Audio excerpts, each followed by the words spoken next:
Game over, man. Game over. You're gonna need a bigger boat. So serious.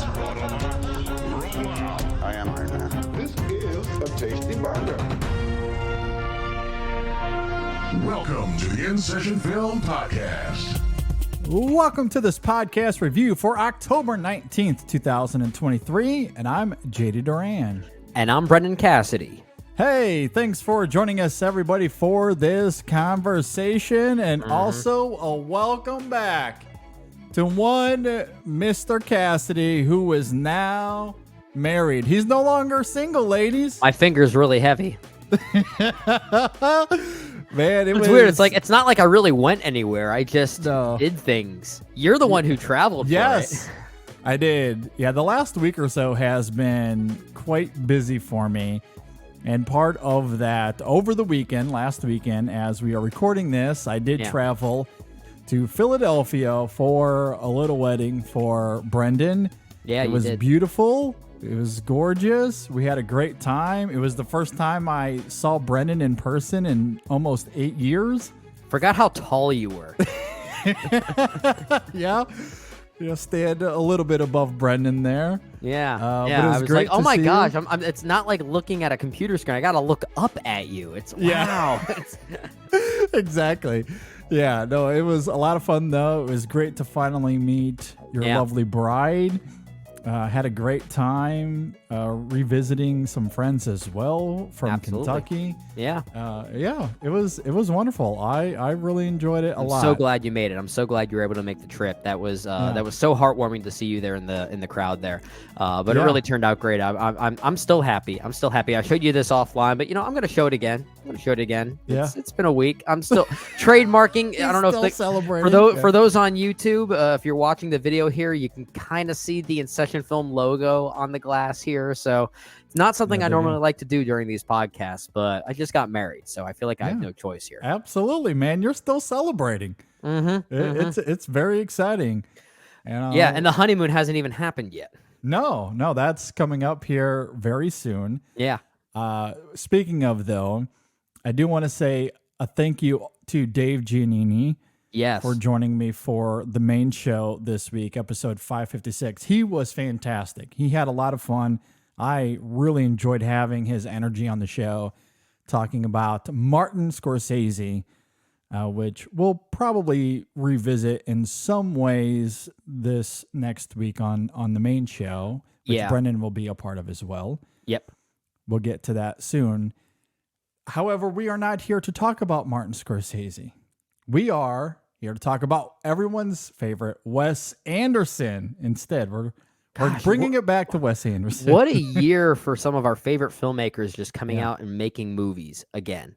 And with Wes Anderson, I mean, if you want to be really technical about it, he's made 5 movies this year. Yeah, well, that's something I do want to talk about. Okay, I'm being very technical. The way these movies were distributed, technically it counts as 5 individual pieces, but I think we'll talk about whether that's an accurate statement or not. At least with regard to the films that we're going to talk about here. I agree, because I think part of this really comes down to a release strategy from Netflix, because the way Wes Anderson tells these stories, and specifically what we're referring to, obviously, if you're here listening, you know what we're getting into. Yeah. The Wes Anderson Roald Dahl shorts that he made for Netflix. Yeah. They're up right now. They've been up for a little more than a week at this point, almost 2 weeks, I believe. And it consists of 4 stories, right? There's the wonderful story of Henry Sugar, the SWAN, Ratcatcher, and Poison are the 4 shorts that Wes Anderson made. However, if you watch them in succession, back to back to back to back, if you will, Wes Anderson very much tethers all of them together. There's a consistency to them. Yeah. And there is thematic and narrative tethering going on. It is an anthology film. The way Wes Anderson made those movies is meant to be seen as an anthology film, and I will die on that hill. Well, I wanted to ask you that. First off, like I guess 2 questions really. The first one being how you watched them, and was that all in succession of each other, all in one sitting, which basically makes for an 80 to 90 minute anthology film, as you're saying. Yes. So I did not, the first time I watched them, I did not watch them in succession because Netflix, and again, circling back to release strategy and how Netflix wants people to experience these, they release them not at the same time. Right. Henry Sugar comes out. I believe the Swan was the next day. And then the following day was Ratcatcher, followed by Poison. Right. So they did not release them all at once like Netflix typically does. And because they are effectively short films, Netflix wants us to experience them in their entirety as shorts because that racks up the viewing numbers, baby.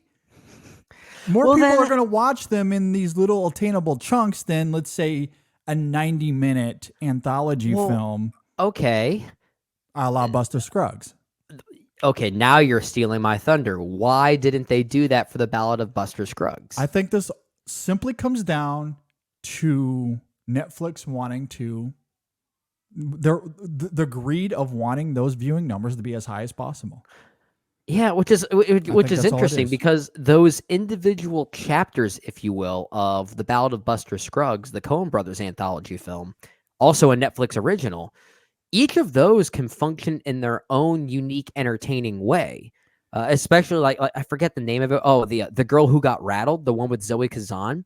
Like that's like you watch that as like a 20 to 30 minute short. It's a very endearing and entertaining Western. Yeah, like absolutely.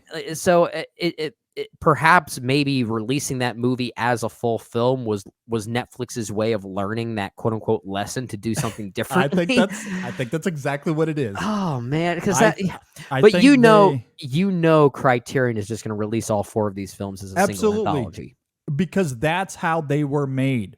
Yes, that's how these films are meant to be experienced. Because for a lot of the reasons we'll get to, there is a tethering from each one of these to the next. And in a lot of ways, they all fall under the same umbrella regarding the art of adaptation, which is something we've talked about quite a bit here on the show in recent weeks, particularly with our Patreon episodes. Yeah. But these shorts are such a fascinating experimentation in narration and storytelling.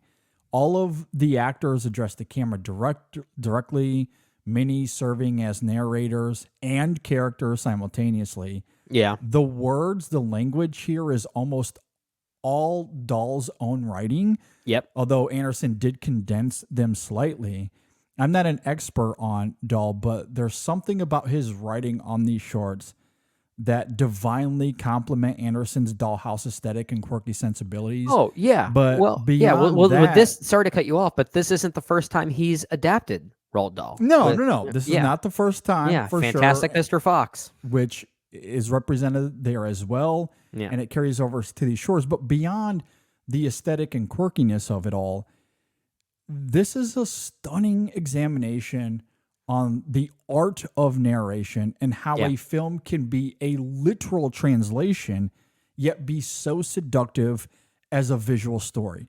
Yeah. Because these shorts are still incredibly cinematic when you consider the pastels, the production design, the depth of field at play, the camera movements and angles, which we'll get into, the consistency of Ray Fiennes as Dahl himself in his writing hut. That is a consistent through line. There's a thematic through line in all of them as well, which we'll get to. These 4 shorts are very, very connected. Absolutely. Similar to Buster Scruggs. And I will die on that hill. That's how Anderson wants us to experience this. But Netflix, as you're talking about there, they saw the viewing numbers for Scruggs and they were like, well, what if we broke it down? I think maybe we could get those numbers up, baby. I don't care how Netflix released it. I'm glad we bring this up first because I am counting these 4 shorts collectively as a single Wes Anderson film. I agree. I am too. I think that's how we should view them. And similarly to Buster Scruggs, I think we can consider it as one film and consider it for year-end stuff because it is a film. I don't know what the runtime would be collectively between all of them. I think it's 88 minutes. 88 minutes? Okay. Yeah, that's a feature-length movie. It is, yeah. So it absolutely is. It's a Wes Anderson film. He's done 5 films this year. In actuality, it was 2. Really was 2. It was 2. Yeah. All right. Well, with that laid out on the table, that's how I'm choosing to experience this because the art and the craft, I think, is fervently there to demonstrate what Anderson wants, how he wants us to experience this. Yeah. I don't really think there's any debate there. The only debate comes down to, as you noted earlier, why did Netflix choose to do this? Yeah. And I simply think it comes down to superficial streaming numbers. I logged it on Letterboxd here to say that I've seen this film, and I tried to update my Wes Anderson ranking in preparation for this, and all 4 of these shorts are individual pages or profiles on Letterboxd, right? And I refuse to log it that way. I'm just trying to rank them all collectively, and it's not even just because I think they need to be in a collective spirit of sorts, but they're all pretty equally great. Just to kind of like jump the gun a little bit. Like if I were to rank these shorts individually within his filmography, I don't think I would really separate them all that much from each other. I don't think it does any of them a service to separate them. Yeah, I mean, I could say which ones I like more than others, but they work best as sort of like a parallel narrative with each other, and not just because Ray Fiennes himself plays Roald Dahl in all 4 of them in some way or another, right? Yeah.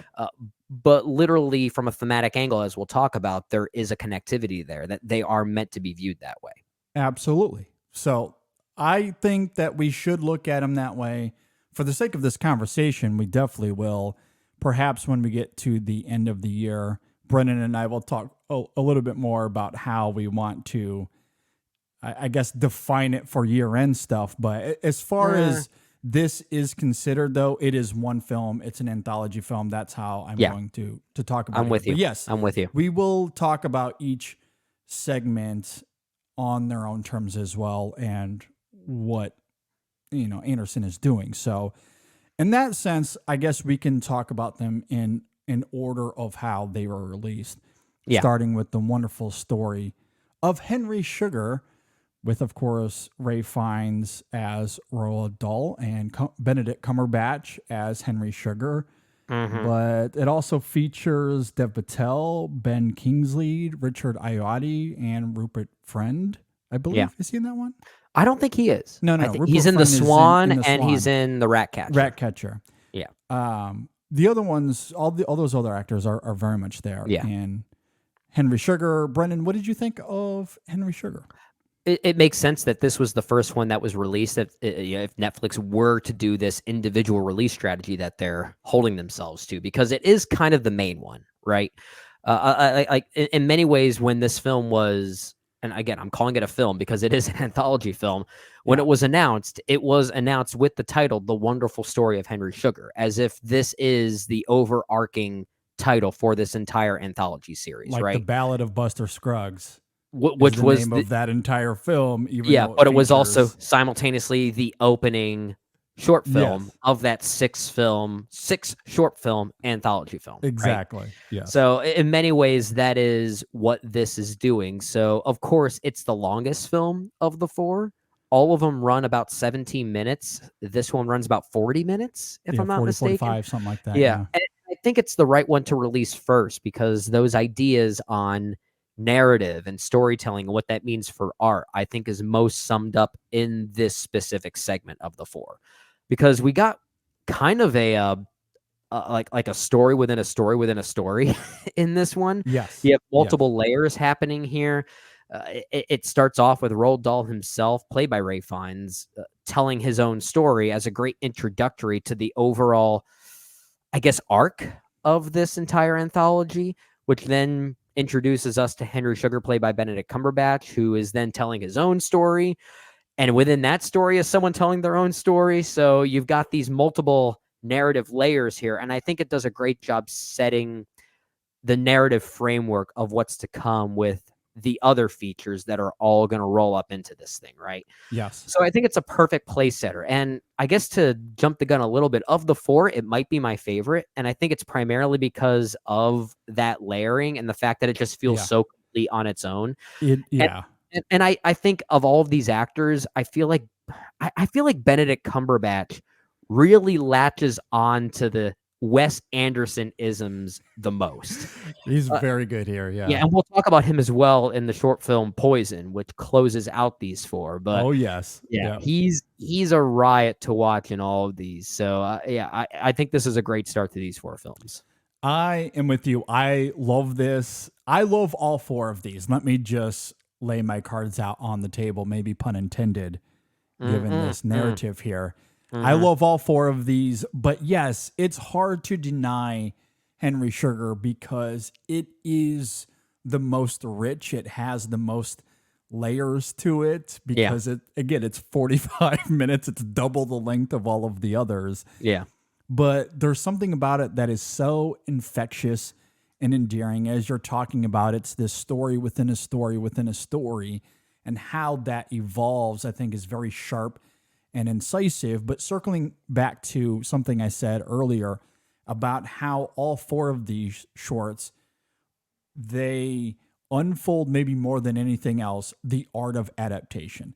I noted that the language here is almost all of Dahl's original writing. Yeah. There's not much that Anderson changes. If anything, he condenses the story slightly, but it's almost verbatim what is there on the page. So what this really comes down to is Anderson's filmmaking, which I want to talk about, but also how Anderson conveys the dialogue, that Roald Dahl dialogue, through narration and performance. And it is really interesting how Cumberbatch and these actors narrate, particularly Cumberbatch. He will narrate this story in the third person, despite acting it out and performing the actions of his character in the first person. Yeah. But it can be the reverse side of that coin as well, where, as we see in the second layer of this story, where Dev Patel's Dr. Chatterjee will quote himself in the first person and preface with something like, "I said," while also performing the actions. There will be a moment where, and this might be my favorite thing Anderson does, where these characters will refer to something they did.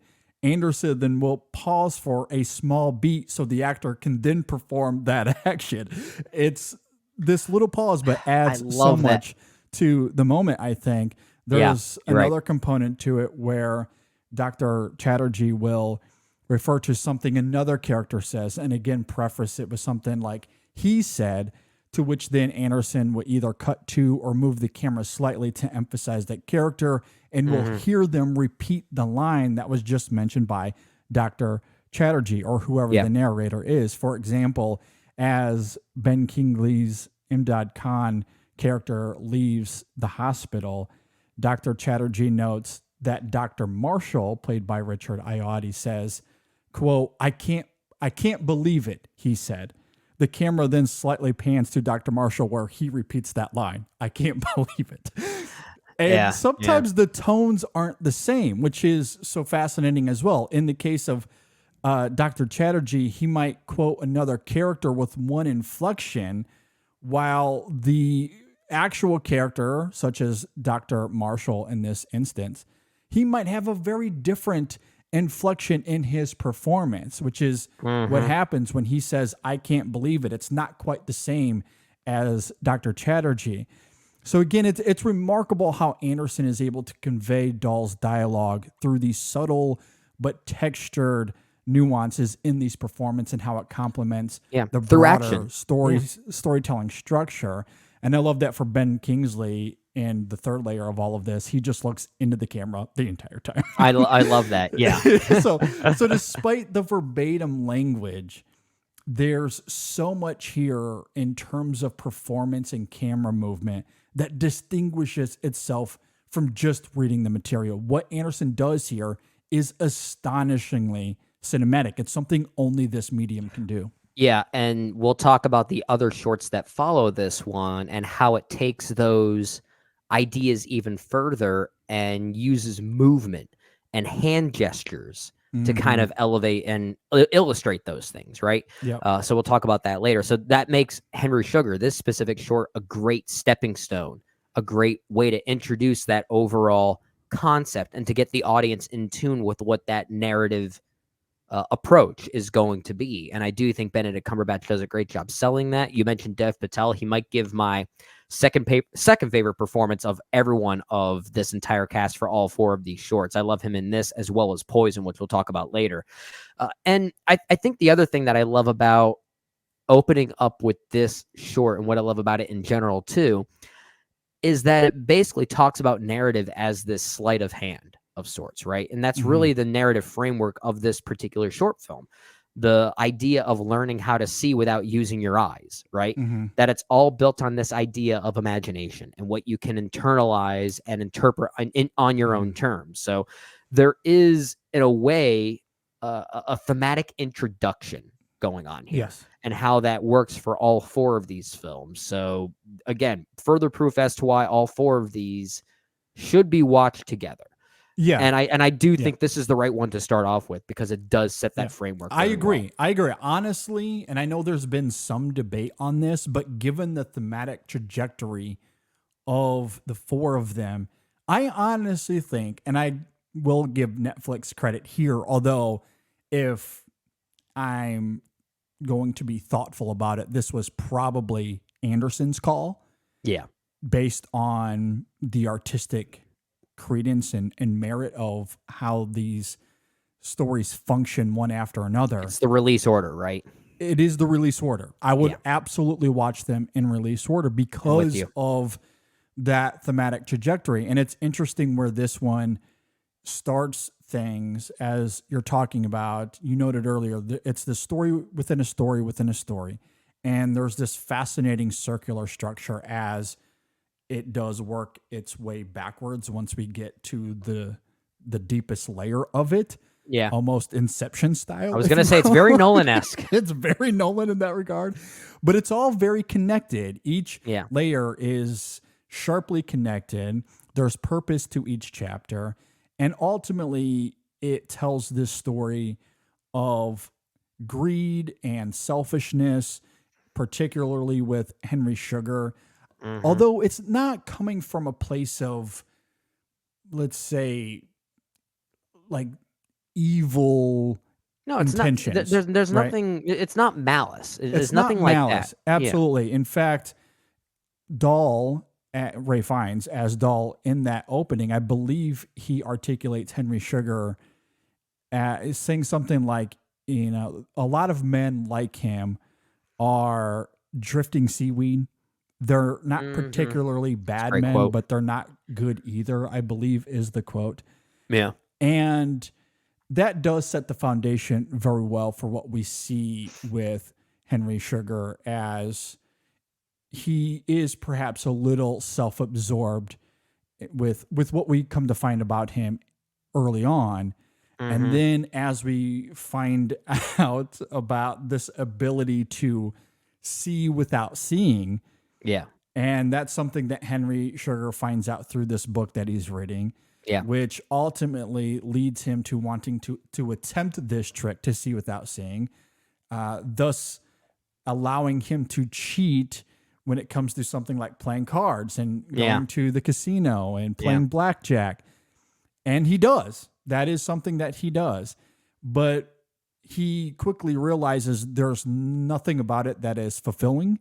He wasn't satisfied with There's no thrill. There's no thrill to it. Yeah. So there is a pivot. Yeah. And he becomes a completely different person on the other side. And it's endearing. I don't think it's as simple as I'm articulating. I do think there's some interesting nuance to it. Oh yeah, especially within the idea of narrative itself, right? Because like the whole idea is that there's less interest when you already know the outcome, right? Yes. And I feel like in many ways that might be what Wes Anderson's trying to get at, the way that narrative has that power, just the fact that storytelling has that power when there's an element of surprise to it as opposed to knowing the outcome. And that's more or less what Henry Sugar goes through himself. He lacks that thrill when he realizes the power he has, and it robs him of that, right? Yeah. And it's a really interesting conundrum. I completely agree, and it completely changes his perspective of the world. It changes how he sees himself, and this is where I think that initial phrasing early on becomes unpacked a little bit, because Roald Dahl, I think, actually hits on something that is perhaps more prominent now than in 1950 when he wrote this, or whenever that original short story was written. But that idea of, there's a lot of men with money that are self-absorbed. They might not be particularly bad, maybe a little greedy and selfish, but they're not good either. Those men have perhaps quadrupled since the 1950s. Yeah. And you think about... Oh, Hollywood. You think about how this ability, if people today had the, if they could channel this kind of energy and replicate the abilities that we see here with Henry Sugar, would it play out the same? I don't know. But that's where I find it fascinating in terms of the thematic progression of it, and how Benedict Cumberbatch as a performer really taps into that in his performance, because, I think he does emphasize why he would want to use it for his own self-interest, and then come to realize that, it's not fun. In fact, if anything, it just becomes more difficult for himself, because what does he note when he's in the casino? I'm drawing attention to myself. This is the last thing that I want or need. I have to lose on purpose just so I can keep people away. Yeah. So I'm not, so like he's having to now set boundaries and set rules. So instead of it being this freeing thing where he can make some money and go home at night and, live the high life, he can't really do that peacefully, because he's only putting himself in a position where the spotlight will be on him in a way that he really does not want at all. If only the cheaters in Martin Scorsese's Casino knew that, then they could they wouldn't get hammered by Robert De Niro as often as they did. Yeah. But talking about the way this film deals with narrative, and not just this specific short that introduces all four of these, but how all four of them work together, it makes perfect sense as to why this film came out the same year as Asteroid City, because they really are companion pieces. Oh, I'll get to that even when we get to some of these others. Yeah, I absolutely agree. I was going to say that lightly, because I feel like there are more parallels we can make with that film, and how both of them deal with the art of storytelling in their own respective ways. But I found myself reminded of Asteroid City as early as this introductory short film of the four of these. Absolutely. And I do think that this film, Henry Sugar, ends in a way that is more affable, more endearing, certainly nuanced, but certainly ends in a way where, we leave it with a level of satisfaction. And I think that is, again, wholly purposeful for the trajectory of where things go once we get to the Swan, then to Ratcatcher, and especially where Poison ends. It's to me, that is where it becomes the most Wes Anderson.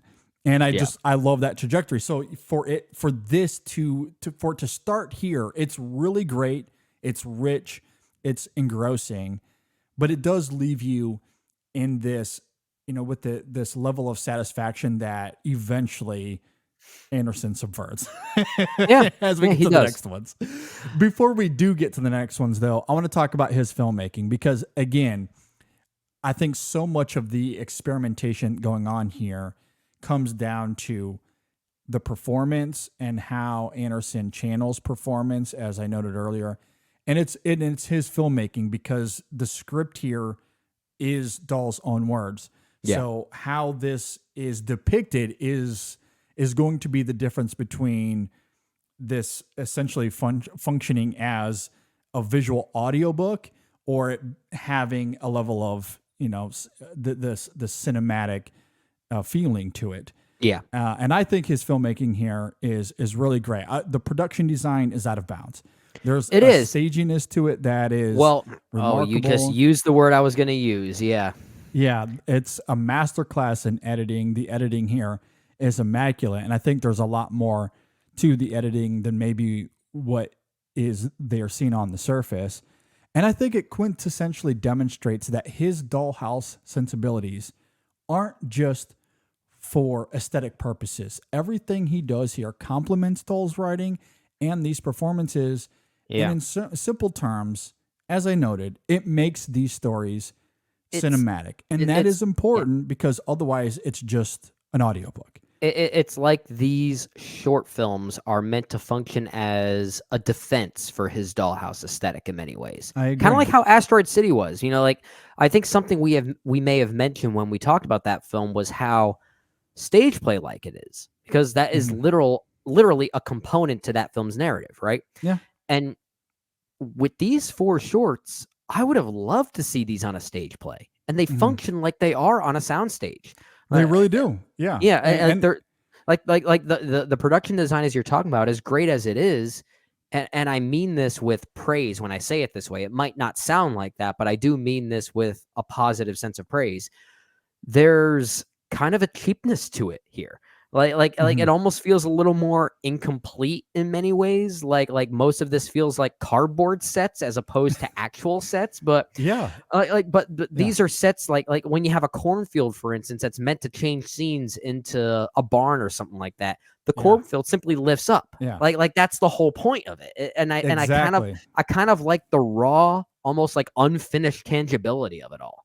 Yeah, I want to talk about a few examples of what you're talking about there, what we're talking about, and why I feel like Anderson's direction here is, one, so much fun, but yeah, it has this staginess to it, but in a way that I think is really fantastic and complements his overall goals. In the opening scene, we see Ray Fiennes' Dahl character open the door to his writing hut, right? And as he opens the front door, the writing hut rather, is yanked upward on a pulley, as you're talking about, where things are just pulled away.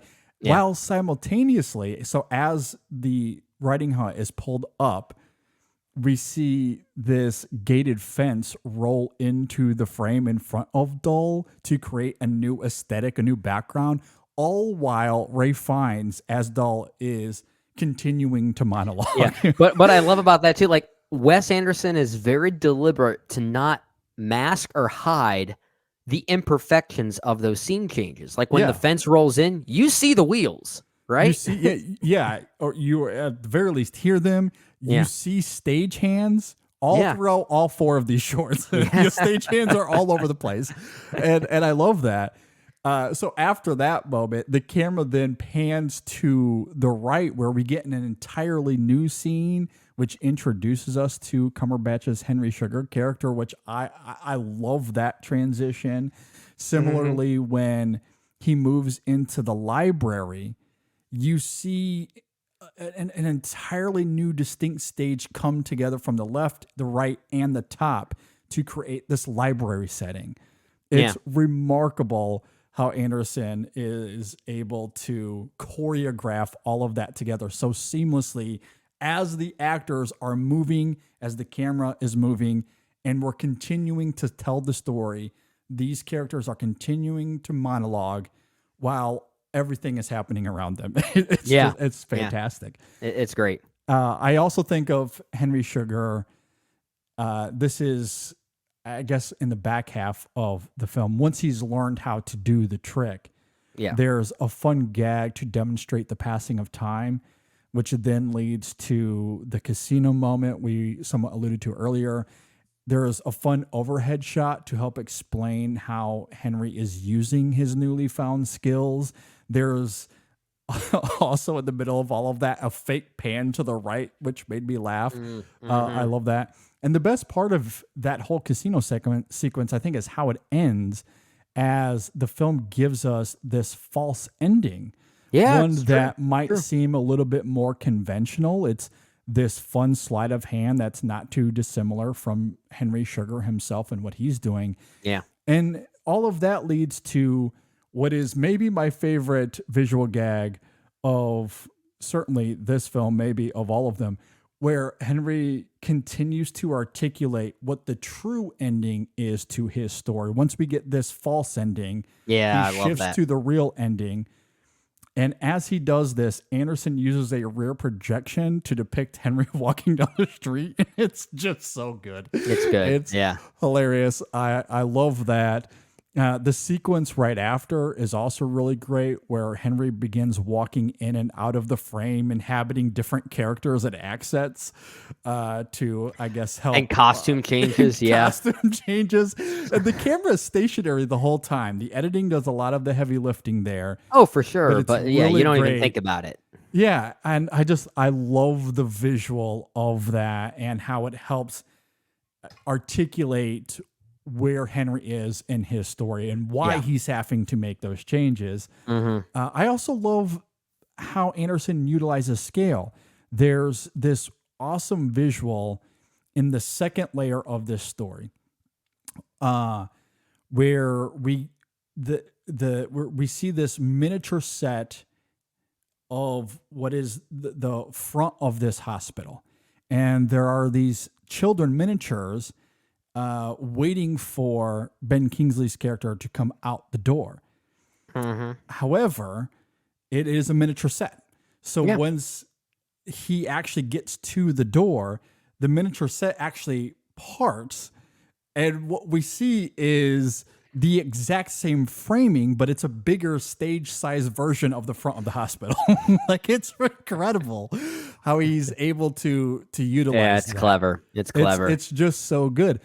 I also love the moment, and this speaks to the physicality of these performances and camera movement, but there's that moment of Dr. Chatterjee and Dr. Marshall following Imdad Khan down the hallway once he has the thing on his head. It's this elongated tracking shot. Dr. Chatterjee is talking the entire time, articulating what they're doing, what they're thinking, what is going on here.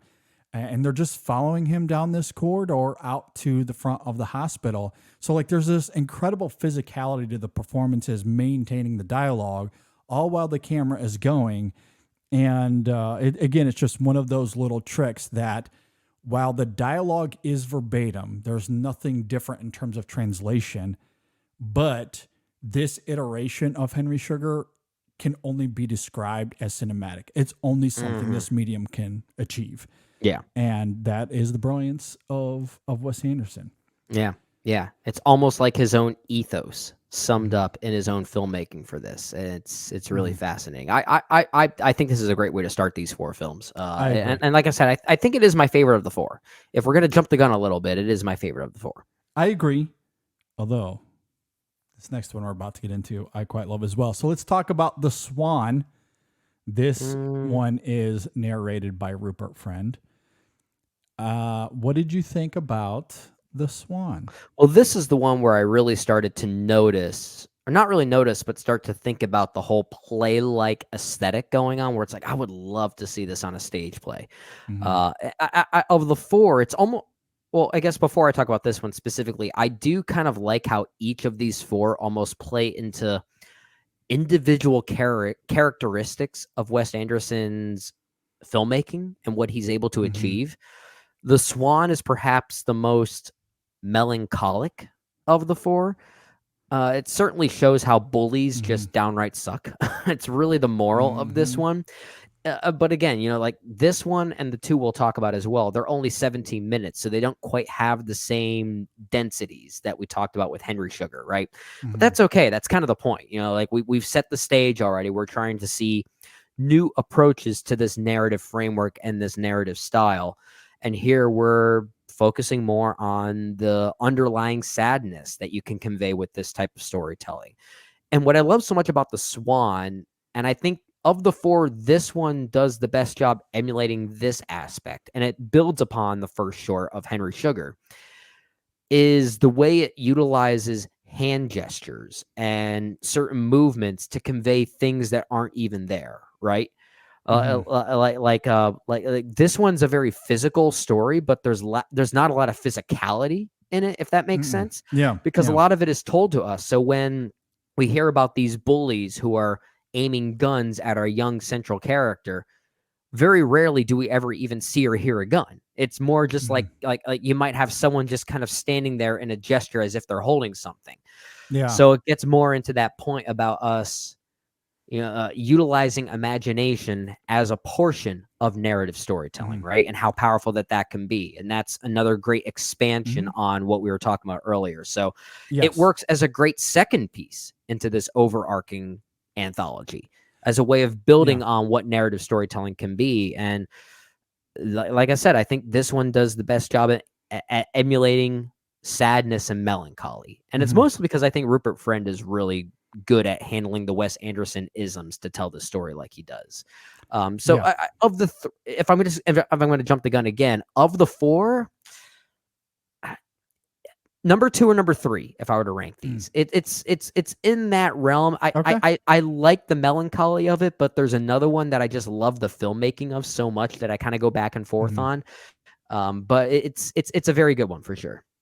Yeah. So again, circling back to that central theme of the art of adaptation, we talked about how there's thematic progression. There's certainly an artistic progression in terms of Anderson's style and how he wants to employ his filmmaking amongst the style of performances he's getting here. But what you're talking about there in terms of how he lets the audience in, how these films are inviting, how these shorts are inviting in that way, because we are actively participating with them. Yeah. We have to use our imagination. We didn't talk about this as much with Henry Sugar, although it is there. But I do agree with you, Anderson, perhaps because there's less time for him to visually depict what is happening in the story. He had 45 minutes to work with in Henry Sugar. He's only got 20 minutes with these other 3. Yeah. And he lets us as the audience do a lot of the work. We are envisioning what's happening in the Swan. Fill in the gaps. Very much in Ratcatcher as well. It's there in Poison. So I do agree with you. That is another thematic progression or another tool here that he utilizes in all 4 of these that adds more fuel to the fire that this is one singular experience. Yeah. At any rate, I agree with you.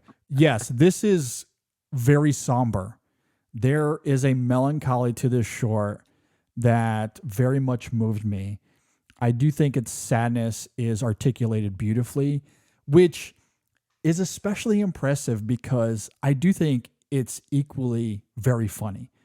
Thanks to Rupert Friend's narration, in terms of balancing pathos and whimsy, I think this is the short, maybe more so than any of the others, that is an incredible extension of Asteroid City. I think this also harkens back to the Royal Tenenbaums. Okay. This is the Wes Anderson that I love the most. Okay. I love the most. I think the whimsy is there. I think it is funny.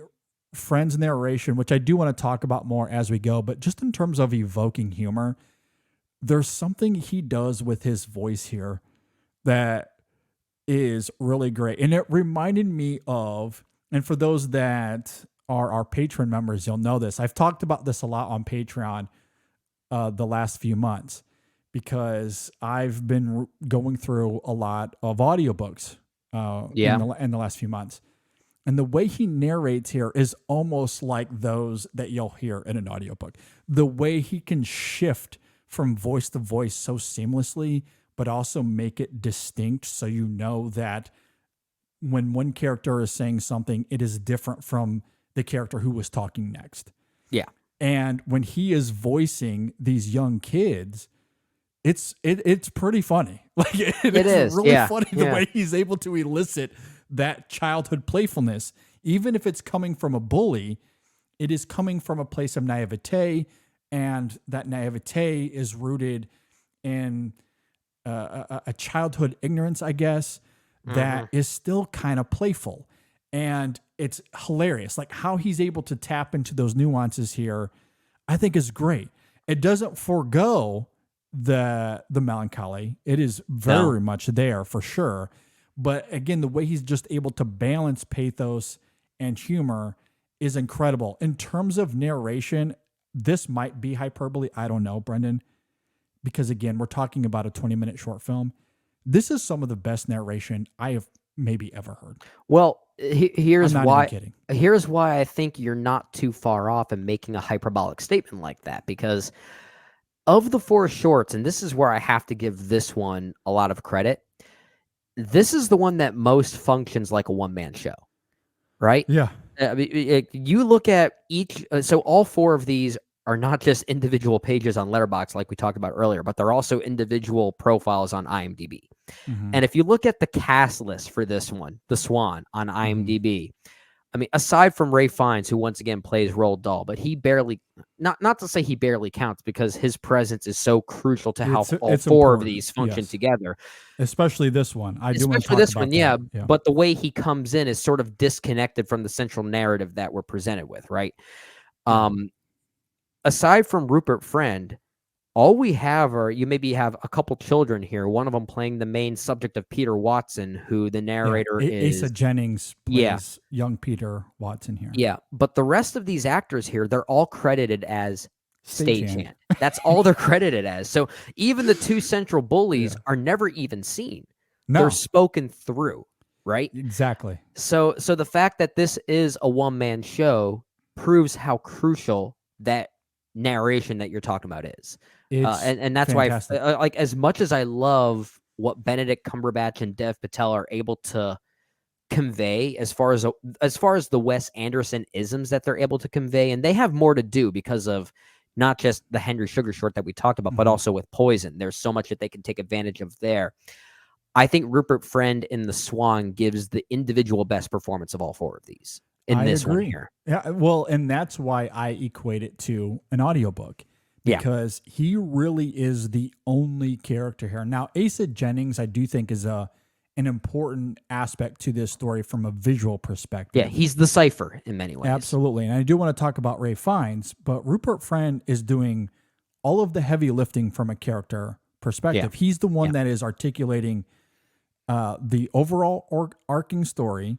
He's articulating the thoughts of young Peter Watson, and he's articulating the bullies. He's articulating every character here. And again, as I noted earlier, the way he shifts between character to character, he makes it distinct and seamless, like you're listening to an audiobook where all of these other films, there's a narrator that refers to himself in either the third or first person, as we noted earlier, but all of these other characters are functioning as separate characters and have their own dialogue. Yeah. You know? So this is a very unique version of what Anderson is doing here in terms of the art of adaptation. And when you remove all of Anderson's cinematic trickery, and I do want to talk more about it, there is a strong dolphiness to this film that I think is truly astonishing. And a lot of it comes down to Friend and his narration, which again is really funny. But the more he taps into Peter's troubled experiences at the hands of these bullies, that's where this film begins to have the most pathos, because he fully embraces the tragedy of it all. And that's where his performance, not just as a narrator, but as a performer, I think goes to a whole new level. And in those final moments, to give Anderson some credit as well, when that final line comes and we see what happens to Peter, Anderson lingers on the visual for a good beat in order for us to wallow in that heartache for a moment. It's almost anticlimactic, but it really works. Yeah, I mean, like anticlimactic doesn't necessarily have to be a bad thing. In some ways, it could be an even more powerful thing. Almost like it gives it like this almost bittersweet kind of sensation. And I think that's what happens here. And with regard to Rupert Friend, you know, we talk a lot about what makes a great performance, and sometimes we often cite the eyes and expression as being a crucial part in that. But what Rupert Friend is doing here is kind of the opposite. You know, like he's kind of expressionless the whole time, right? He barely changes any facial change, right? But a lot of it is vocal work, yeah. That's the thing. But there are many times I felt like I was seeing some sadness in the eyes or some humor and joy in the eyes without his face ever changing. It was just the way he spoke his lines. Yeah. And somehow that almost created this trickery, this sleight of hand once again. And I found that so fascinating. Well, now you're getting into perhaps the biggest reason. So I noted earlier that his performance is phenomenal because of the vocal work, how seamless it is, and again, how he balances pathos and whimsy. It is fantastic. Like, that alone warrants some of the best narration I've seen. And what you're talking about there, I think, is really at the heart of this and what amplifies his performance all the more for me, because he does blur the lines in this film. What's fascinating about it, and I imagine this is as much Dahl as it is Anderson, but in Friend's narration, he never refers to himself as Peter. Most of the time, he refers to Peter, young Peter, as little Peter Watson, except for one moment with the titular SWAN, where he says, as a rebuttal to the bullies, "I refuse," I said. Yeah. And I think there's something to be said about the coping process and why Peter is distancing himself from this, thus tethering to what you're just talking about there. Yeah. While watching this, I thought of the 2013 documentary Stories We Tell, because that's a documentary about the power of storytelling, why we tell our stories and the catharsis that can come, the closure that can comfort us, and how the world becomes smaller through the stories we tell each other. And I think that's what's going on here with Peter. It's as if he needs to tell his story from a distance in order to find some sort of healing or to process what had happened. And I find it utterly fascinating and poignant that when it comes to the SWAN and ultimately its demise, that's where he slips. That's when he couldn't keep himself at a distance anymore, and it became I for him. So I think what you're talking about there, as far as Friend keeping his facial performance stoic, I think is purposeful, because it all circles back to that idea of him being at a distance from this story as a way to cope with it, as a way to own it until that one moment comes. And that's where his performance and the dialogue, it becomes more intimate. Even if for a brief moment, I find that incredible. And when you couple that with everything else we've talked about with Friend's performance here, his narration, again, it's 17 minutes. I truly think, though, it's some of the best narration I've maybe ever seen. You're talking about why there are so many layers with his performance here, because yes, that stoicism paints a picture of someone that is trying to keep themselves distant from bad memories, right? Which is more or less exactly what you're talking about. Yet at the same time, it reminds me of that old trick where this old photograph of two people who are making the exact same, not two people, the same person making the exact same expression. And we were able to convince people that one person was happy and one was sad just based on the context around those images. even though the facial expression did not change at all, is kind of what's happening here. It's almost like proving that point once again. So it's both a narrative trick for narrative and thematic purpose, but there is a somber and emotional purpose to it as well. Like the idea that we maintain a distance from those memories because they're just ultimately too painful, especially childhood memories. And I think he paints that very well. The more we talk about it, maybe this is the best of the four. It's hard to deny Henry Sugar because that's the most complete. That's the most complete. But I think there's an argument to be made that this is the best one. Yeah, I think there's a lot of complexity here, despite it only being 20 minutes. And another thing to add to that complexity, and when we're referring to the poignancy of this film, when the story reaches its crescendo and we get to the moment where it's at its most devastating, Anderson does something really fascinating, aside from the moment I mentioned earlier when he pauses on that final visual. But he does something really fascinating where before we get to that final visual, he shifts from Friend's narration to Ray Fiennes' Dahl character. And there's something so warm and comforting about the way he recontextualizes what happened to Peter to give him some sort of heroic and angel-like narrative that just gobsmacked me. This is akin to I've Had a Rough Year, Dad, or the sorrow that we see in Asteroid City, to go back to that. This is Anderson at his most human.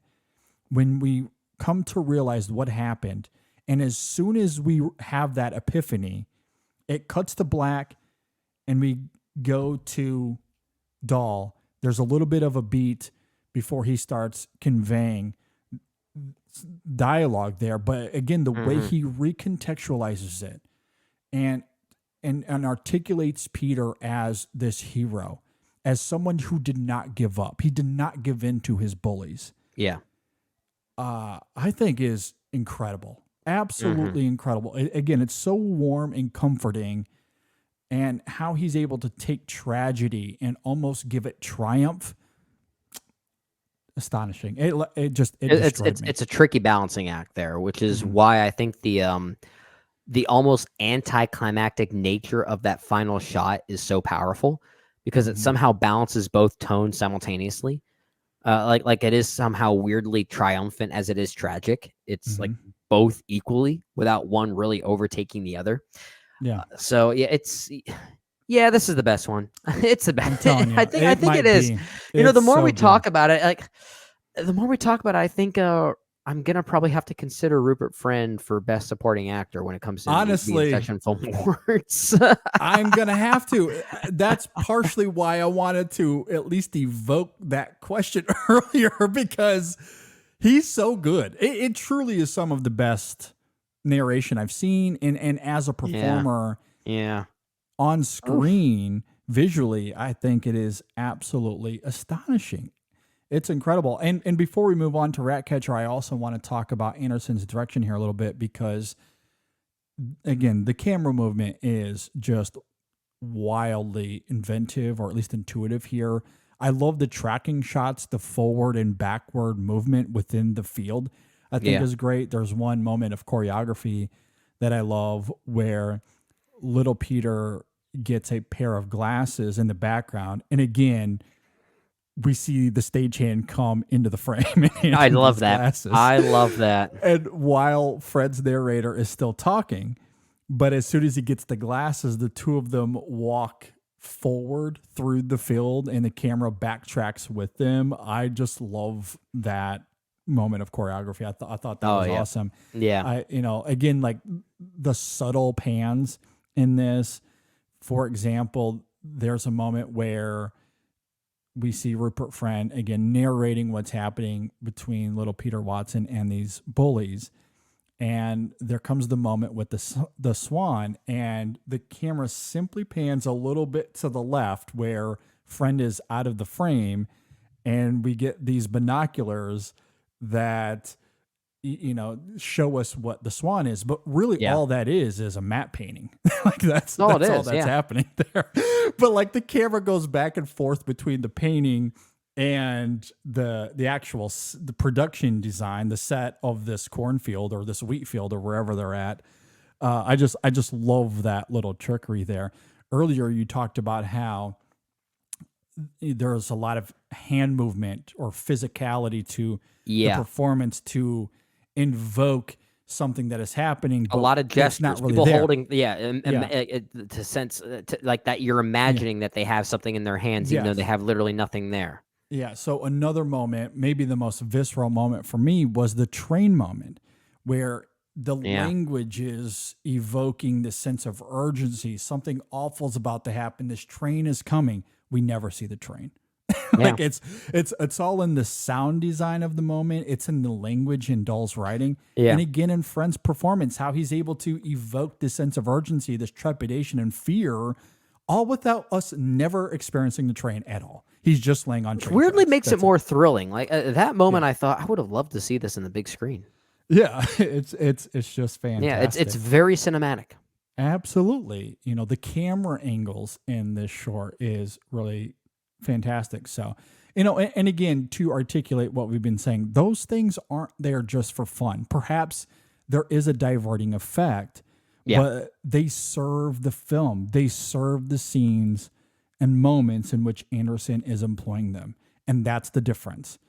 It's not just quirkiness for quirkiness sake. There's an artistic motive behind what Anderson is doing. Yeah. Yeah, this one rocks. This one rocks.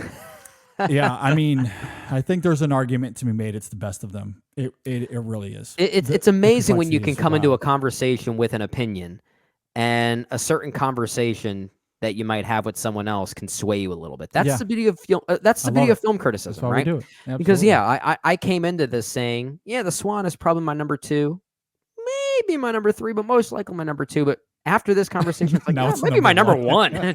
Yeah, seriously, totally there with you. Yeah. All right, let's move on to Ratcatcher. And this is a fun one that has Ralph Fiennes as well as Richard Ayoade and Rupert Friend as well. Yeah. What did you think of Ratcatcher? We just got done going back and forth whether Henry Sugar, is that the best one, or the Swan? No, maybe that's the best one. I don't think we're going to have that conversation here with the Ratcatcher. Fair enough. Okay, I like all of these, but I do think this is far and away the worst of the 4. Okay. And I think it's only because I love how all 4 of these kind of build off of each other to introduce some new element of narrative storytelling, whether it be visual or verbal. And I feel like the Ratcatcher is the one that offers the least in that trajectory, if that makes sense. Because much of what's new in this one, I feel like, is more so Wes Anderson doing what we already know Wes Anderson to do or be, right? I feel like really what this one is to really just kind of play on the quirkiness, the playfulness, the animated qualities of his work, which this is literally the most animated of the 4. And I kind of think that's the biggest mistake here for me.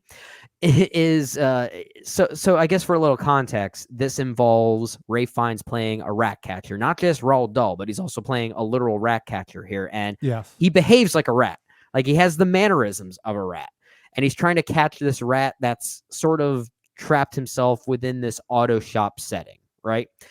The playfulness of Ralph Fiennes is really what works about this individual short.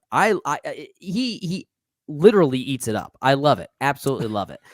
Yes. And again, it actually does a nice job building on the mannerisms, the hand gestures of the Swan, to use that as like a visual weapon of sorts. When you don't have an object at hand, what can you do to convince the audience that something tangible is there?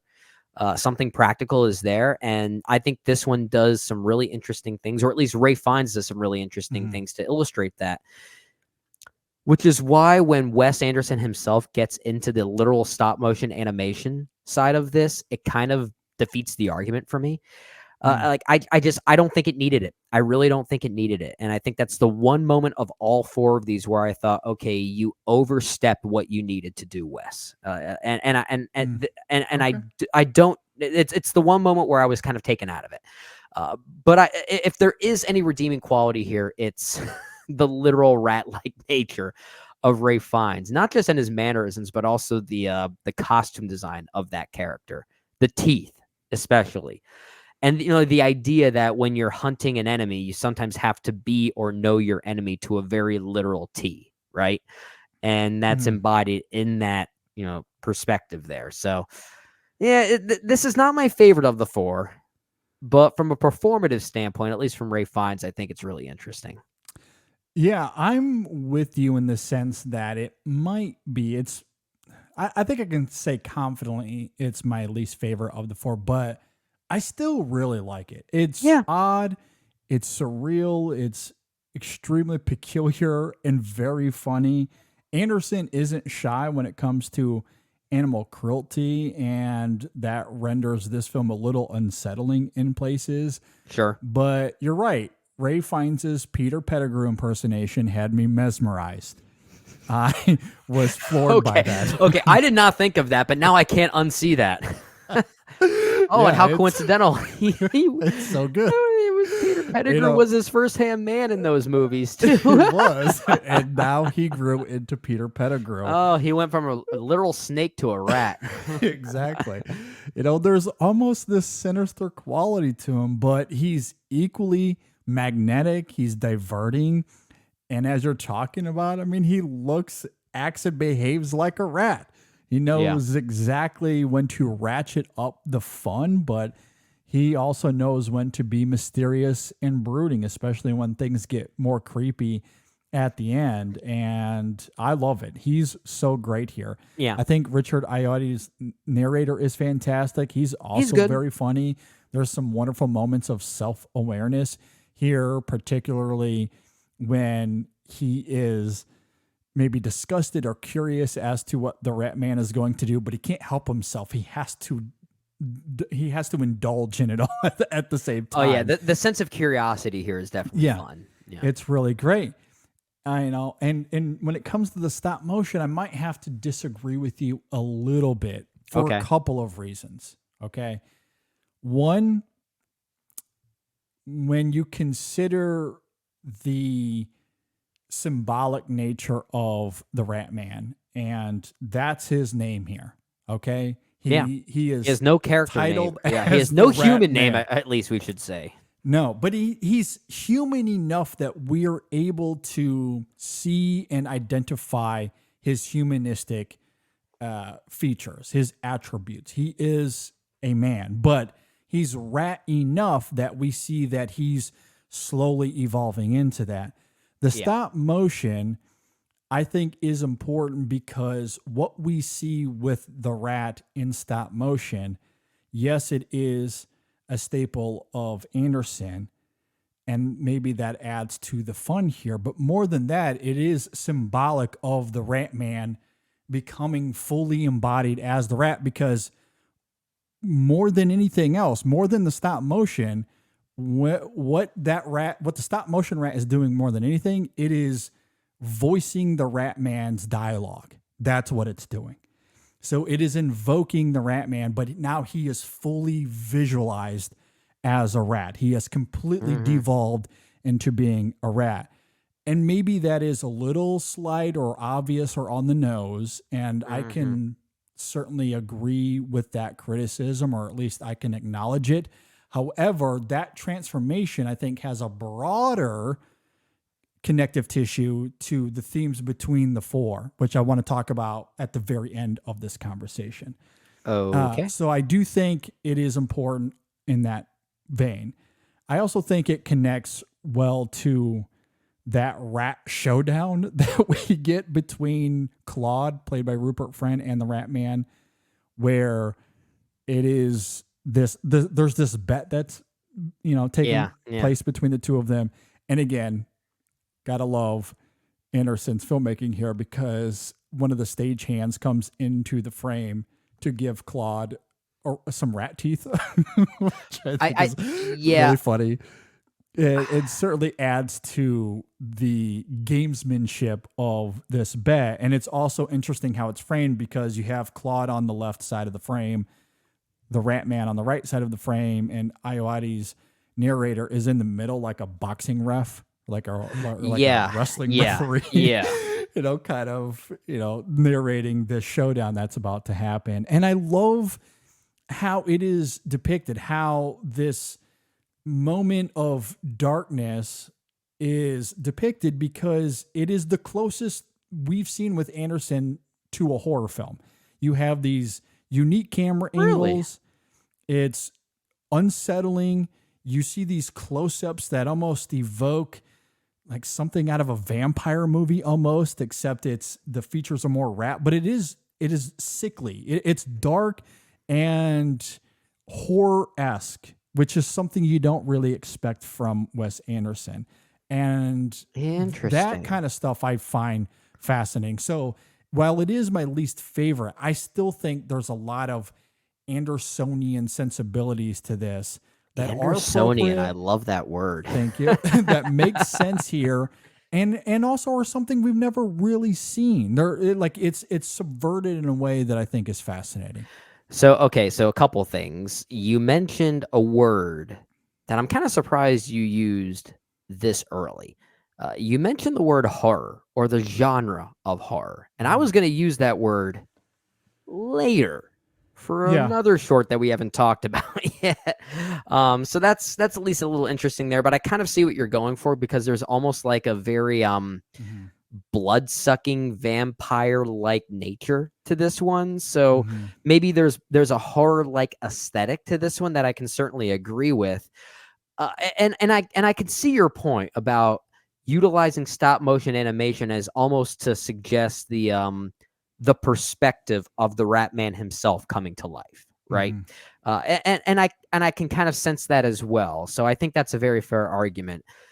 And maybe it might be more of a subjective problem I have with this one by showcasing the literal stop motion animation, because there is this is the one that I feel like crosses the line more often between staginess and the cinematic, right? Because you get a little bit of both going on here. It's almost like it contradicts itself, right? Like at times you have stagehands coming in to give the Rat Man this teeth, right? And then all of a sudden, this rat literally comes to life. And then we've got, so this is a bit more real. So there is kind of a back and forth here, which I guess could be fascinating. But at the same time, I was just really hoping to see Ralph Fiennes act like a full-on rat. I mean, we kind of get there, but then there's a moment where it stopped short of that. And it was kind of deflating for me, because I just wanted to see that wackiness come to life. Well, and that's where, again, Anderson perhaps having to battle how far he wants to take the human element with Ralph Fiennes here, because, again, his humanistic features are distinctive enough. He is a man.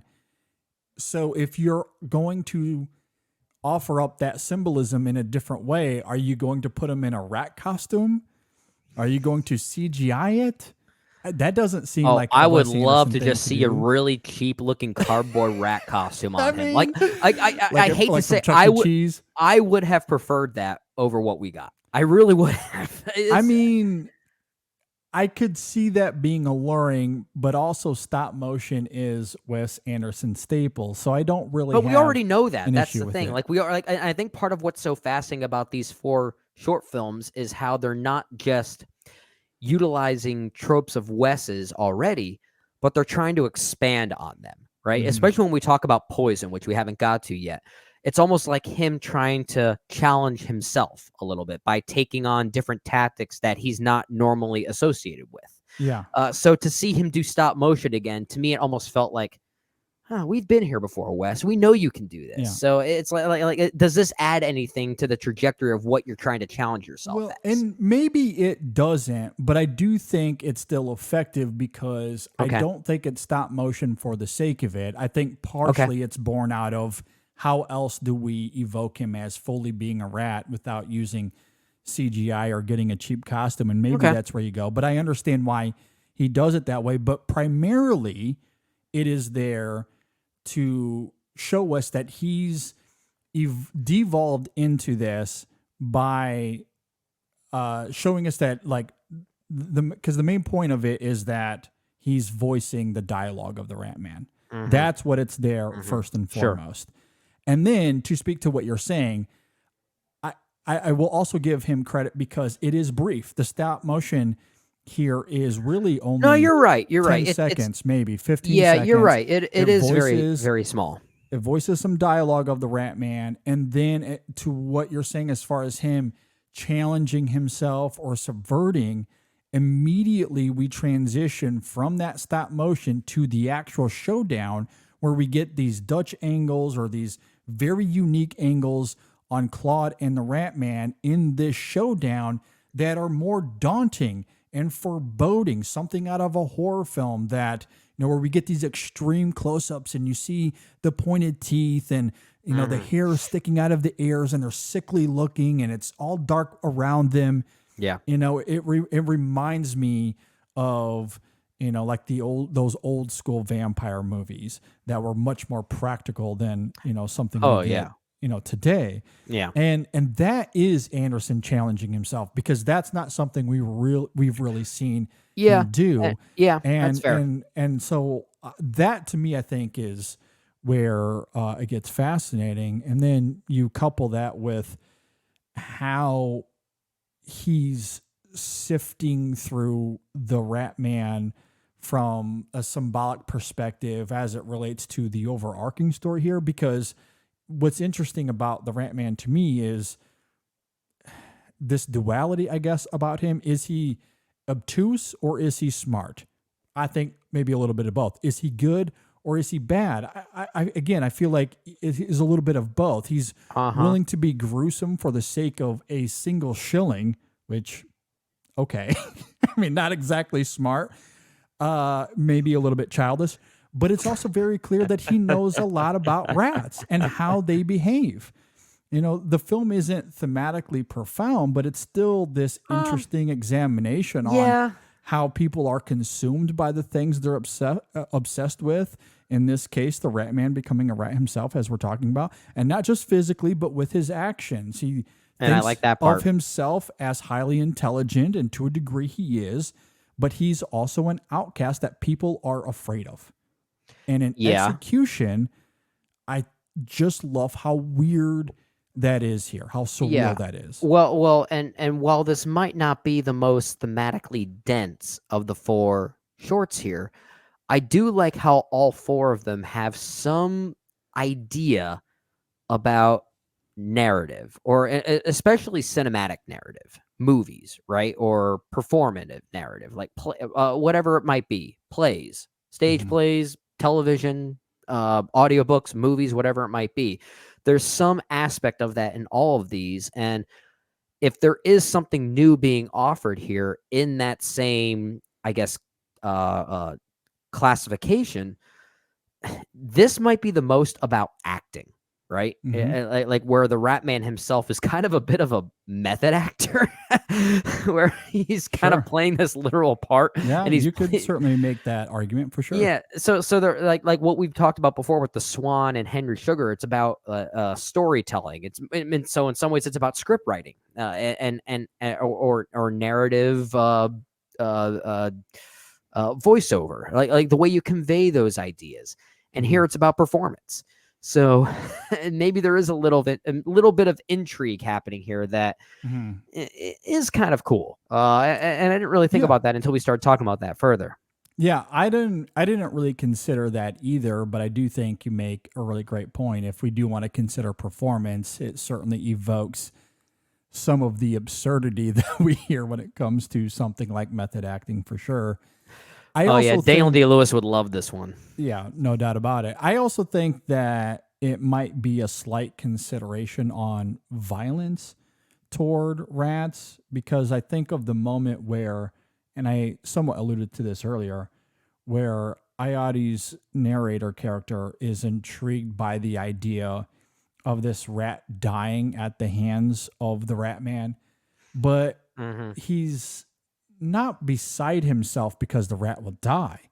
He says he's curious because it will die in a unique way.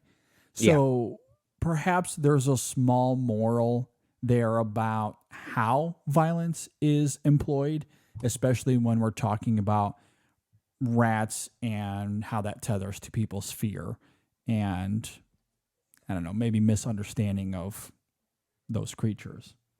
Yeah, that's a good point. It's a movie about animal cruelty. Yeah, which again, Anderson is not afraid of. He's he's mostly known for hurting dogs. So yeah. so now it's at least he's changing animals to something a bit more repulsive. And I'll circle back to that because one of the interesting elements of this visually, and this circles back to something we talked about with the Swan, again, how he invites the audience to participate with this narrative, because there's a moment where the Rat Man battles a ferret and a rat. He just puts them into his shirt and they just kind of go, and there's a battle, but we never see it. Like, he pulls a rat out of his pocket, pulls a ferret out of his pocket, puts it in his shirt, but he's not holding anything. I know. We have to do all the work there. That's what's so interesting about this short, and maybe somewhat frustrating, but in an interesting way, if that makes any sense, is that, like I said earlier, there's so much about what is not shown to us here that we have to perceive as audiences. But then there are other things that are literally shown to us. This one really contradicts itself quite often, and it's kind of interesting. I don't know if that was deliberate or not. I mean, maybe. I think where we do see some things, such as the teeth or the stop motion, I think that comes down to the symbolism behind everything that we see here. But I do think there's still a lot of, that idea of inviting the audience and them not really doing anything. Like, there's a couple of times, even outside of that moment, where they're performing an action and, again, they're not holding anything. And also the sound design of it all comes from the actors' voices. Yeah. So, like, that's a good point. They're invoking animal sounds with their own voice. So like, again, we're not using traditional means to tell this story. It all comes through performance and inviting the audience into it, or even when you go back to the rat showdown, we see the aftermath of what happens when it cuts to the Rat Man and he's spitting out some blood, but we don't actually see what happens. We have to infer what takes place there. And, or same thing with the oats at the end. We don't see it. We have to infer. Like, the audience has to do at least part of the work. Now, the dialogue, the narration, Dahl's writing, if you will, does give us enough information that we're able to figure it out. But a lot of it is also Anderson saying, hey, here's the visual cues you need. Yeah. And that's, so it all comes down to that balancing of being cinematic, letting performance tell this story, and letting the audience be a part of it. Which I think makes this the most interesting experiment of the four, I guess. I don't think it's as seamless or as successful as the other four, but it does make it the most intriguing in what Wes might be attempting to do and how many bridges he's trying to cross here simultaneously. And from a performative standpoint, just given what Ray Fiennes is doing, yes, there's nothing else like it of the four. There's nothing like it. He's so fantastic. I mean, one of the more prominent images in the marketing is the visual of them in the sewer, or at least the camera being in the sewer looking at the three characters. And the way he articulates that whole ethos of becoming a rat, thinking like a rat, this is how you trap them. Like, again, it's very clear that he knows what he's doing. And you couple that with the visual of him transforming into Peter Pettigrew, and it's like, okay, like, this is the one that I feel like is having the most fun, and it's Wes getting to be at his most weird, at his most surreal. Yeah. So it certainly doesn't carry the heft of any of the other three. This is by far the strangest. Yeah. And maybe from an experimental perspective anyway, it's maybe the most bold. And I love that. I love that this is distinctly different from the other three. However, there is connective tissue stylistically to the art of adaptation, as we've been talking about, how Anderson utilizes performance. And there's a larger connective tissue that I'll get to at the very end of all this conversation regarding all four of these and how they're connected from a character perspective. At this point, we're at a timestamp that's longer than the entirety of all four of these put together. Hell yeah. We're going to keep going. We're going to be longer than the film itself. I don't know if that's a problem or not. I don't know either, but I'm having fun. All right, let's talk about Poison. So based off that conversation, I assume that you are much higher on Poison. I mean, I like this one more than The Ratcatcher. I'll simply say that. This is the horror film of the four for me because you use that word describing The Ratcatcher, and I found this one to be a very tense experience. Yes. And in a way that I felt like Wes Anderson himself was almost trying to challenge what he's able to do as a filmmaker, because we've never really seen him make a thriller, right? And this one has the characteristics of that. Like leading up to whatever reveal we're going to get here, the fact that Benedict Cumberbatch is laying in bed, notices what is an Indian trait, I think it is, a crate. It's called a crate, yeah. Krait, which is I think a poisonous Indian snake. Yes. He notices it sleeping on his chest and realizes he can't do anything. He can't move. Otherwise, he could wake it up and be a threat to this thing. Yeah. So Dev Patel has to come in and save him in whatever way he can, which means you got to be as quiet as possible. And we know Wes Anderson likes to have his characters talk to each other. Yes. So the fact that he's trying to hone himself into silence a little bit is such a new and interesting idea for him to tackle. So I think that's where this film does have a place within all four of these, with Wes trying to channel new approaches to narrative storytelling that maybe he hasn't tried before.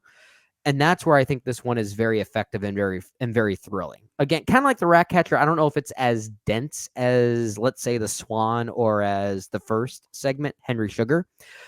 But I love the filmmaking trickery of this one. And I think that's what ultimately saves it for me. Yeah, so this is going to sound maybe a little contradictory. Poison might not be it might not have the complexity of the first two, but it's arguably the most brilliant of the four of them. This film is a fascinating sleight of hand in the sense that the Wes Anderson aesthetic and vibrancy juxtaposes what is a rather ugly and challenging narrative. It is very tense. It's uncomfortable. If The Ratcatcher is the closest Anderson has come to a horror film, this is certainly the closest he's come to a thriller. Yeah. Because I'm with you. There is some palpable tension here. Palpable tension. But here's the trick. Anderson is aware of his abilities as a filmmaker. And here he weaponizes his aesthetic and tone by disarming the audience through his fun and whimsy, which perhaps alleviates some of that tension, but it also gives us a path to sympathize with the Harry character played by Benedict Cumberbatch, despite his outburst. That is, until the end, where things take a very sudden turn and we see Poison, if you will, eating away at him instead of being grateful for the act of kindness that he had received. There are some remarkable parallels between this and The Wonderful Story of Henry Sugar, with, of course, Cumberbatch being at the center of both of them. However, this film, Poison, is the flip side of that same coin. This is equally about a man who has a pivot point, but instead of seeing the world in a new way and making a positive impact, this is where he becomes cynical and embarrassed and the worst of humanity. And how that comes through in Anderson's direction and storytelling, this is the most confined of them. The story takes place essentially all in one location. So it's maybe... It takes place mostly all in one bed. Oh, yeah, in one room. So it's maybe the least intuitive visually of the four, but it's the most stark tonally speaking. I love the use of split screen. If Anderson's aesthetic feels like a storybook, this amplifies that idea quintessentially. Love the use of the camera here, the overhead shots, the close-ups on Cumberbatch to capture that fear and trepidation. It's great. So yes, it might not have the denseness of the first two. There's more trickery involved, technically speaking, in the previous three. But what's so genius about this is that Anderson is aware of who he is as a filmmaker. He knows what he's great at. He knows what you're expecting from him, and he weaponizes it. He uses that to his advantage. Yeah. Through that fun and whimsy to almost pull the rug out from under you in terms of this central character, what we are expecting from him. And then all of a sudden at the end, it's this incredibly jarring turn that you just don't see coming. I feel like this happens a lot with a lot of anthology films, especially by well-known directors, is that they tend to end their anthology films with a segment that kind of feels like their most experimental offering of the batch. I felt like that was the case with The Ballad of Buster Scruggs, the Coen Brothers anthology, right? Mm-hmm. That final segment was very strange and very experimental. And I feel like that's what Wes Anderson is doing here by almost challenging his own ethos as a filmmaker, because there's so much about this segment, Poison, that doesn't really feel like a Wes Anderson film.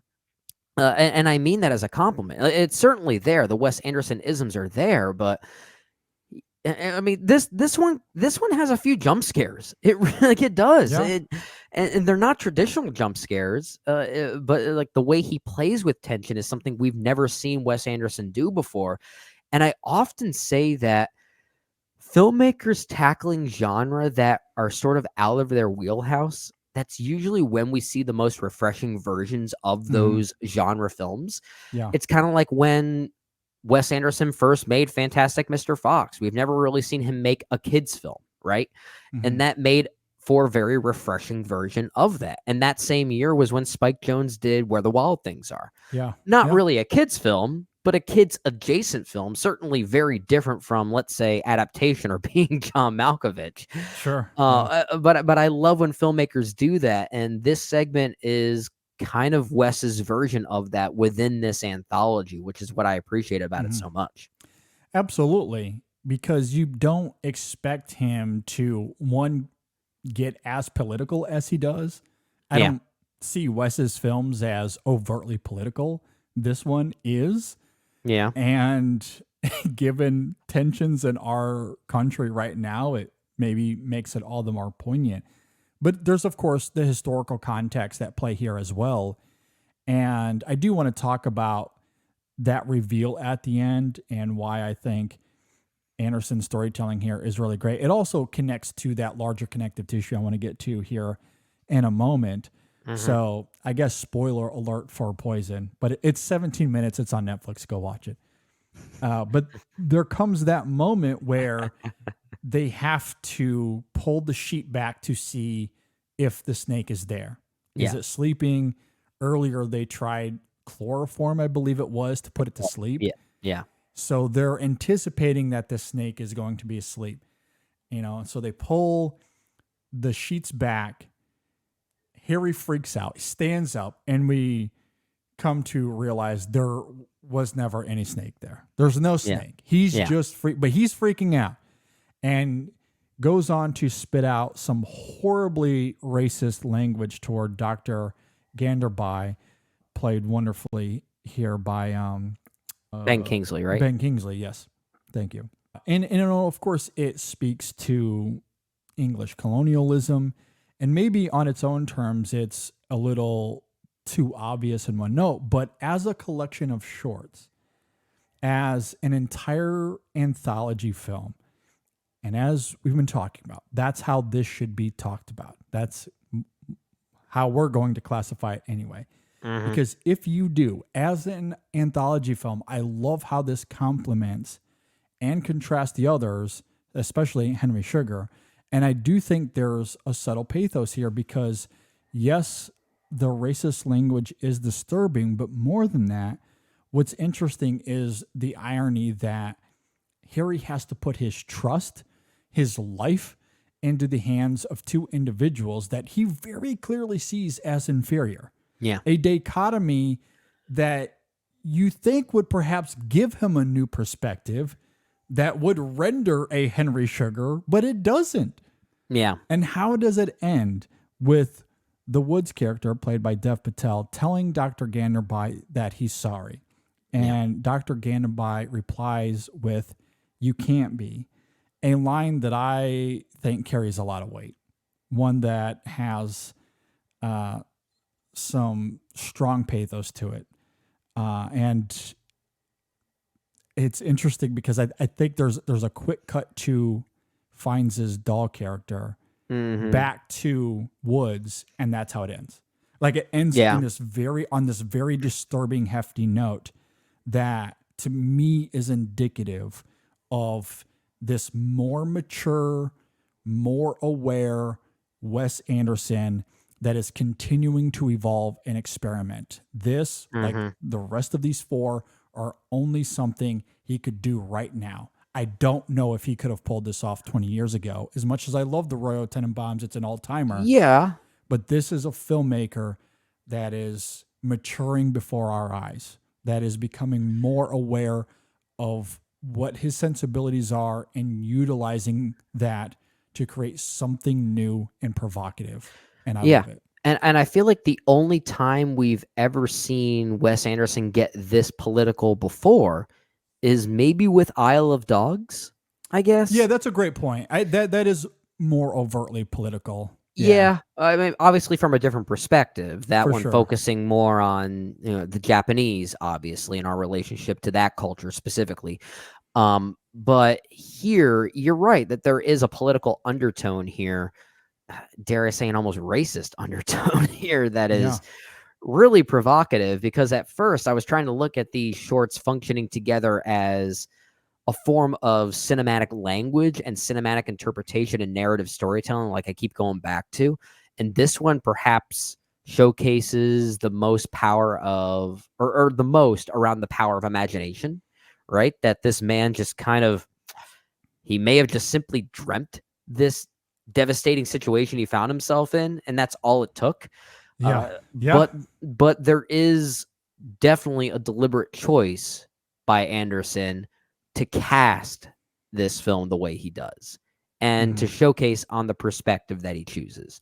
Yes, so that's the big thing. Yeah, and you're absolutely right that is, there is a lingering sting here, which is, I guess, kind of ironic that you end this anthology series with a film called Poison, and you literally end with this sting, this poison that just doesn't leave you. Which is, it's interesting because we always associate Roald Dahl, based on the works that we know of his, to have this sense of whimsy, this childlike whimsy especially, and that's still here, but Anderson brings about a certain darkness to it.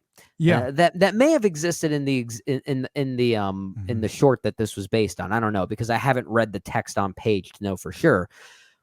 But I just find that so interesting. I really do. Yeah, and I just, to your point, the casting is very purposeful, and I love how it is the flip side to Henry Sugar. How did we begin all of this? By talking about Henry Sugar as a man who isn't bad, but he's not good either. But by the end of that, he has an epiphany, a change, a pivot point where he does come to be a positive impact on the world. He changes his perspective and what he sees. And this is the opposite of that, where for most of this short, we are allowed to assume that Harry is a good person. We don't know anything about him. All we know is that he's in this precarious situation, and we see his trepidation, which is what I love about the overhead shots that Anderson employs here, and how we see him we see that tension escalate over the course of the film. Yeah. But we don't know anything about Tim until the end. So throughout a lot of this, it's kind of the opposite, where maybe he is a good guy. We don't know. We don't know. We're not told that he's a bad guy like we are in Henry Sugar. Right. So he might be good. And then we come to realize it's the opposite. It's the opposite of Henry Sugar. And so there's this incredible transformation that takes place. So throughout a lot of this, that's where Anderson weaponizing his style is so fascinating, because there's fun, there's whimsy, there's that diverting quality, but there's also this tension, this thrilling aspect that we haven't really seen from Anderson before, at least not to this degree. Yeah. And then he completely flips that coin. He subverts the rug, however you want to articulate it, from what we saw at the beginning of all of this to something dark and somber. And he lingers on that. That's how all of this ends, on this incredibly cynical note. It's the literal antithesis to the first short, the Henry Sugar short, and how ironic that it's the same cast. It's the same cast. Yeah. So it literally comes full circle in a very non-circular way, if there's any way to say it. It's grossly circular, I guess you can say. And that's fascinating. It is. And that leads to this final point I want to make, because I've noted this a couple of times, that there is connective tissue, this larger connective tissue between the two of them as it relates to transformation, whether that be good or bad. But this idea of, there comes a point in all of them where everything shifts one way or another. Yeah. We noted that with Henry Sugar, when he realizes the trick and that it wasn't fulfilling. There comes the moment in the SWAN with the branch and how it breaks and how it culminates in utter devastation. Mm-hmm. And the rat catcher, it's when he completely devolves into the thing that he's obsessed with. And in this, it's the moment when it's revealed that Harry is just this awful racist, and that's something that is, it's completely sprung upon us. So whether it be good or bad, and for most of them, well, at least the last two, there's certainly a murky quality. Well, I guess the rat catcher is really the only one that's murky. I would say it's pretty black and white with Harry, but regardless, whether it be good or bad, there is a pivot point in every single one of these where perspective shifts, where things change, and we see the story completely take this new turn. And the characters offer an outlook, or it certainly evokes questions with us anyway, as the audience with these characters. It changes how we view them and how we feel about them.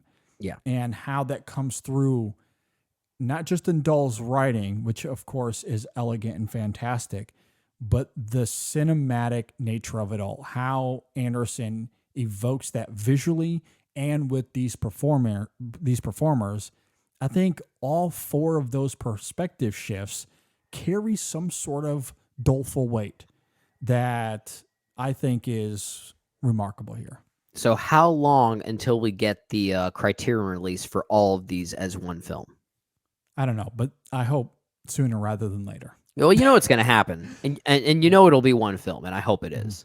I agree, because there's connective tissue to all of them. Now, when Dahl didn't write all four of these at the same time, right? But I can see why Anderson chose these four, because there is that connective tissue. Yeah, there absolutely is. And like we talked about earlier, Wes Anderson is certainly no stranger to Roald Dahl. He has worked with his work before with Fantastic Mr. Fox. He knows him very well. Yeah, but I like how what he's trying to do is transcend the usual whimsy that we associate with Roald Dahl. Because we know his work with, let's say, Willy Wonka and the Chocolate Factory, or Matilda, or didn't he do James and the Giant Peach as well? James and the Giant Peach, yeah, absolutely. Yeah. And to be fair, perhaps we associate a sense of childlike whimsy with those stories because we know the films, right? And the films maybe reinterpreted them in a certain way. And it's almost as if to say what Wes Anderson is doing here is kind of destructing that usual whimsy we associate with Roald Dahl. And that like fairy tales especially have this underlying sense of darkness that sometimes gets lost in the shuffle, right? In the adaptation process. And I think he's trying to showcase that here, the things that tend to get lost in the adaptation process. So in many ways, once again, tying this back to narrative and how this whole experience is about narrative and storytelling, it's also about the adaptation process and what you choose to evoke. And I think in that sense, it really is interesting, and why, once again, it does function as a great companion piece to Asteroid City, and makes perfect sense how Wes chose both of these films. Yes, this is one film. This is an anthology film. It's one film. It is. He made both of them back to back, essentially. So it makes perfect sense how they came out in the same year. Absolutely. And as I noted up at the top of this, I'm not an expert on Roald Dahl. Yeah. However, we are familiar with his children novels. Many of them have been turned into movies, obviously. However, I think what's interesting about how Wes Anderson's sensibilities complement Dahl's writing, we know that to be true simply based off Fantastic Mr. Fox. And I think we can all envision Matilda, Charlie and the Chocolate Factory, any one of these, the BFG, you can see Anderson getting his hands on all of them and making them work because of how he's able to convey a story through whimsy and fun as it is in those books, as we've seen in other movies, just obviously done in a different way than Anderson. But I bring that up to say that these shorts, though, are not aimed at children. These were written with adults in mind. These have adult themes, adult imagery. And so it's different than perhaps the popular reputation of Dahl, at least when it comes to the film verse. Yeah. And so I think it's interesting that he's choosing not the more popular works, the children works. He's taking adult short stories and still conveying whimsy and fun, but without losing that adult content, like those adult ideas. And to me, I think that comes through because of, like, he could have still done this 20 years ago. Don't get me wrong. I just don't know if the same complexities would have been there, because he's a filmmaker that, at least in my eyes, has evolved from what we saw 10 years ago. He's simply not the same filmmaker since The French Dispatch. I think that is fervently clear. And the complexities we've seen in The French Dispatch and in Asteroid City and now here, it's not surprising to me that he would take, he would take the more adult stuff from Dahl and reinvigorate it in a way that still has childlike wonder to it. But there's a somber tone to it all simultaneously. Which makes me think, what's next for Wes Anderson? Like given this trajectory, what is next for him? Well, I don't know. I don't know. That's what's fascinating. But I don't know. I mean, I don't think Marvel. a regression. That's where he's going next. He better not. I'm just kidding. Oh my gosh. You opened up a can of worms that I don't even want to dive into that slime right there. But as an anthology film, I think this is terrific. I think it is one of the best movies of the year. And I love its central thesis as it relates to change and how that offers perspective. Again, whether that be good or bad. And in, with all four of these, the perspective shift is different. It is different. It's not necessarily good or bad. There's maybe some black and white with it, but they're all distinctly their own. Yeah. And I think that comes through vividly, especially because of the performances and, again, what he's doing here in terms of the art of adaptation. I love it. Yeah. I love it too. I think it is one of the better films of the year. And I think in Wes Anderson's overarching filmography, it's I don't know if I want to say it's up there. I have to ponder on it more, but it's certainly at the very least in the mid range, right? I think it is. It's one I cannot wait to rewatch all four of them together because I think there's a lot that they certainly offer, and the maturity is definitely there for sure. For sure, and that came through really vividly on a second go because, as I noted earlier, I had to watch them separately because that was the way Netflix decided to release them, which was stupid. But Criterion, you better be listening to this. Now that they're all up there, because I did go back and watch them back to back to back to back. And when you do it in that way, I think though that connective tissue is really clear. Yeah. You really do feel the weight of those changes in all four of them. And it's also just a lot of fun. Yeah. It's an incredible experience in that way. That's how I see them in the order that Netflix released them, but watch them all at the same time. Henry Sugar, The Swan, The Ratcatcher, and Poison in that order. That's how you should watch them.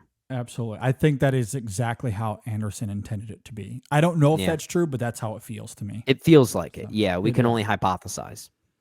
Anyway, any other final thoughts you have here? Oh, this went long. Way longer than the actual film itself. Gotta love it. Well, just goes to show the density of what Wes Anderson's able to offer, but I do think it's a very good collective experience. I agree. It is all available on Netflix right now. You can go and check it out. Please let us know if you agree or disagree with anything that we had to say here. You can email us insessionfilm@gmail.com. Hit us up on social media, Facebook, Twitter, Instagram, TikTok, everywhere you can find us. Just search In Session Film. And I think that'll do it. We're heading into the weekend that is Martin Scorsese, Killers of the Flower Moon. We'll have a review of that coming up soon. It might be a little bit delayed because my family will be going to Disney World this weekend. By the time you gotta stop traveling, this, man. I will already be in Orlando. Yeah, there you go. I'm going to be celebrating my wife and my son's birthdays this weekend, so I'm not sure when we'll get to that review, but obviously we'll get to that as soon as we can. Yep. In the meantime, though, go watch Asteroid City or go watch these 4 short films from Wes Anderson. They're really great if you haven't already. And happy birthday to Sam and Brandy. Thank you. Appreciate that. I know they're having a great week as well. Good. With that, thanks for listening. Thanks for watching, everybody. We will see you next time on the In Session Film Podcast. Oh, man. Rupert Friend. He deserves an Oscar, I'm telling you. At least a nomination. Can never look at swans the same way now.